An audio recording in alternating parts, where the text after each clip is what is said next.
I've been a little out of what's happening on the Caribbean end because, as you know, I've been asked by the president of the COP, Minister Laura Fabius, to co-facilitate on ambition.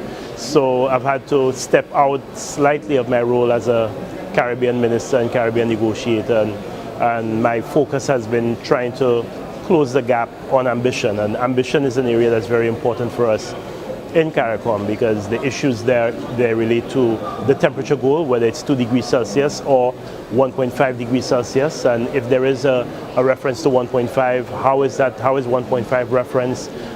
Also the mitigation goal, how do we express it? Do we express it in quantitative terms? So 40 to 70% reduction in greenhouse gas emissions, that will give us 2 degrees, or 70 to 95%, that will give us 1.5 degrees. Peaking, do we have references to at what point should greenhouse gas emissions peak, or should it be a qualitative goal? So references to things like decarbonization, climate resilience, zero carbon, all of these have been entering into the discussion.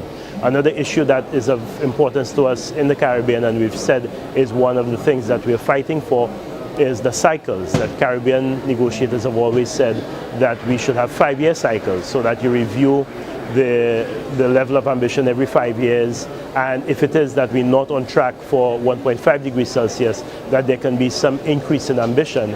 And that is one of the issues that is being discussed by my group. So I've had to step out, as I said a little, take a more global perspective, but I know that the other Caribbean ministers like, for example, Minister Dennis Lowe of Barbados, Ken Dorset of the Bahamas, have been doing an excellent job of ensuring that the Caribbean position is well articulated. And I meet with them on a regular basis.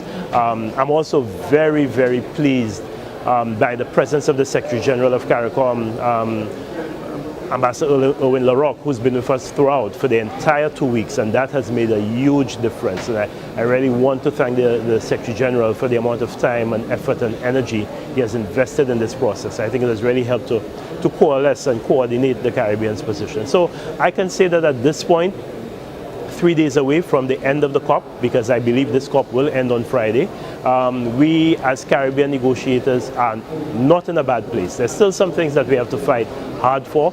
The issue of vulnerability and our special vulnerabilities and circumstances came under attack yesterday, unfortunately, from some sources that it should not have, and that's an issue that we still have to fight for.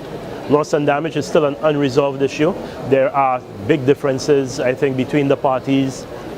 The United States and some of the European Union countries want to see a clause relating to liability and compensation. We are not happy, we are not comfortable with a clause relating to liability and compensation, and that exclusionary clause is causing us a lot of disquiet. It's causing our partners within AOSIS a lot of disquiet, understandably so.